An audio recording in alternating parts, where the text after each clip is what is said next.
आस्ते कदम महाराज गणपती गजाश्वपती भूपती प्रजापती स्वर्ण रत्न श्रीपती अष्टप्रधान जागृत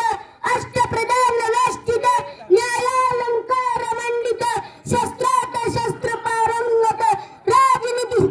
धुरंधर प्राण प्रताप पुरंदर क्षत्रिय कुलवतंस सिंहासनाधीश्वर महाराजाधिराज योगीराज श्रीमंत श्री छत्रपती शिवाजी महाराज की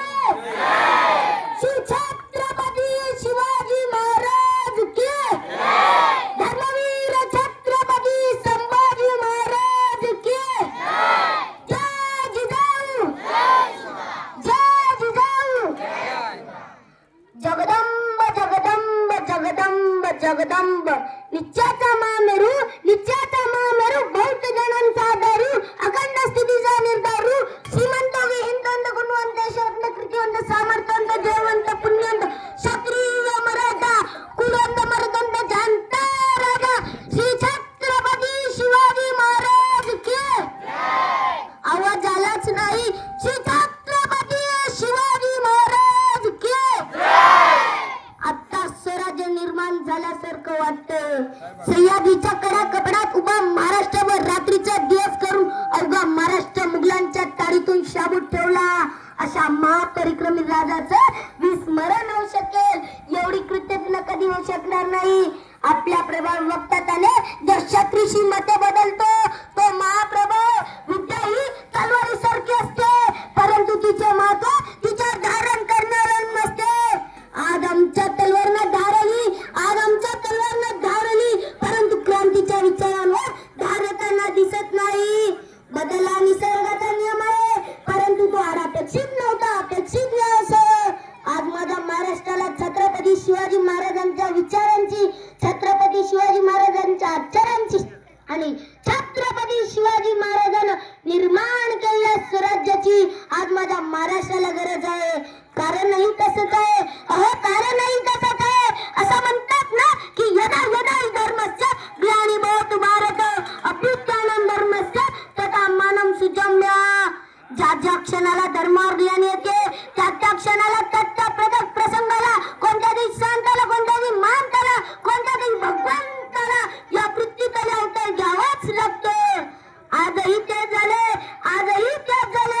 राजा शिवाजींचं नाव घेतलं की फक्त राडा या पलीकडे आम्हाला राजा शिवाजी कधी कळालाच नाही आणि या पलीकडे जाऊन आम्ही राजा शिवाजी कधी कळूनच घेतला नाही अरे म्हणणंच की काय चिन्हबन भंडा सुरकंडिनी शुम्मन निर्धार निका ऐकू जा भवानी शूर शिवाजींचा जन्म आख्यान गायलं ऐकू ऐकायले 19 फेब्रुवारी 1630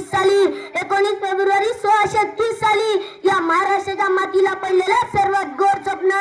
म्हणजे राजा शिवाजी यांचा जन्म 1630 साली जन्मला माझा राजा पुढे जाऊन 1680 ला जग सोडून निघून जातो अरे 1630 ते 1680 माझा राजा जगलाच किती अवघी 50 वर्ष आणि त्याच 50 वर्षात असं काही जगलं की पुढची 50,000 लक्ष वर्ष उभा स्वराज्याचा दान महाराष्ट्राच्या पदरात घालून गेला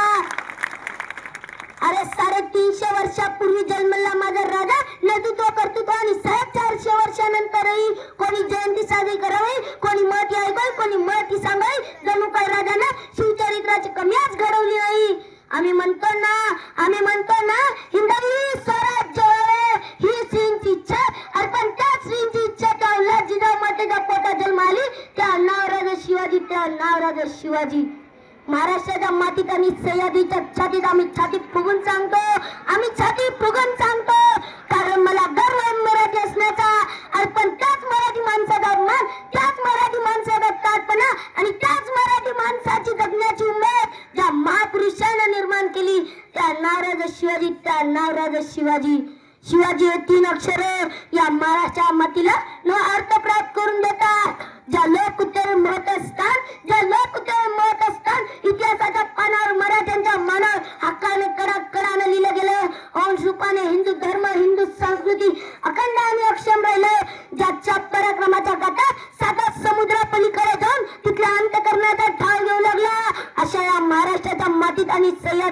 छातीत घडलेलं नववीर नवव्याध असं चरित्र माझ्या छत्रपती शिवाजी राजाचं चरित्र आहे. मागाशी म्हटलं ना की यदा यदा हि धर्मस्य ग्लानिभवतु भारत अभ्युत्थानम धर्मस्य तथा मानव सुजम्य. कसा असेल शूरभूव काळ, काय गरज होती छत्रपती शिवाजी महाराजांना जन्माची? या प्रश्नाचे उत्तर सांगण्यासाठी मी अंश ओमप्रकाश कांचनगिरे इथे उभा आहे आणि आपण सर्वजण माझ्यावर प्रेमाचा वर्षाव करत आहात. कसा घडला असेल स्वराज्य, कसा घडला असेल स्वराज्याचा इतिहास? एका मावळ्यांनी स्वराज्य निर्माण केली आणि 300-400 वर्षानंतर आम म्हणायला लागला राजा पुन्हा जन्माया, राजा पुन्हा जन्माया. राजा पुन्हा जन्म घेण्यासाठी आम्ही महाराष्ट्रात उभा केला नाही, आम्ही महाराष्ट्रात उभा केला नाही. व्यासपीठाची रजा घेताना आणि शब्दाला विराम देताना एकच सांगतो, हवा वेगाने नव्हती, हवेपेक्षा त्याचा वेग होता.